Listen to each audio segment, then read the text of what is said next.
ƙasa na hannunmu.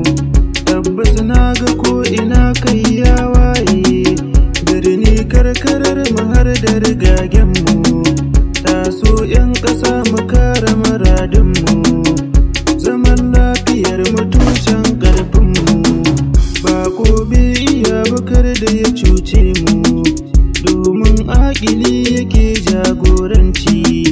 'Yan gargajiya ku tashi mu sam 'yanci, duk mai kokari mu kore cin hanci.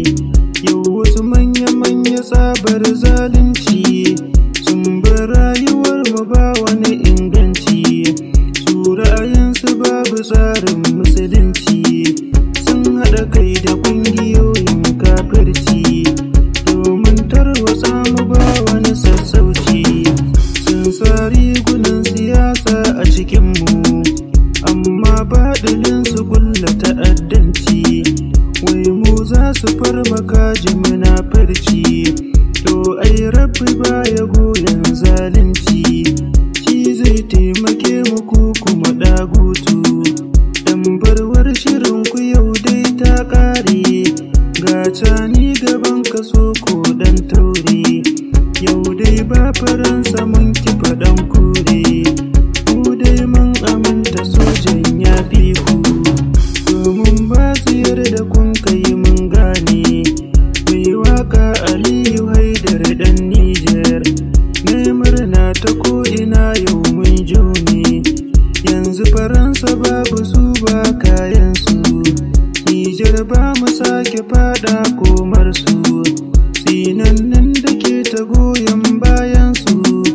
Ba su cikin ƙasar musu har 'ya'yansu, wannan yaudarar a yau dai ta ƙare. Jarragamar ƙasa yana hannun soja, ba su wuta na ce gwarzon soja. Alkawari cika shi wannan sai soja, ba tsoro idansa ba wasa soja. Ka rikitar da su da naushi dai soja. Soja wuta 'ya'yan gwamna, ja gaba dai 'ya'yan gwamna. Al'ummar ƙasar Maduna bayan ku, dole na jinjina kwarai ga makwabtanmu, domin sun tsaya a hannun damar mu. Sun yi tsayin daka a kare muradinmu, na yi roƙo ku ƙarfafa mu alaƙunmu. Mali tamu sun karɓe mu, mun jo ne da Burkina Faso tamu. Tun asali jini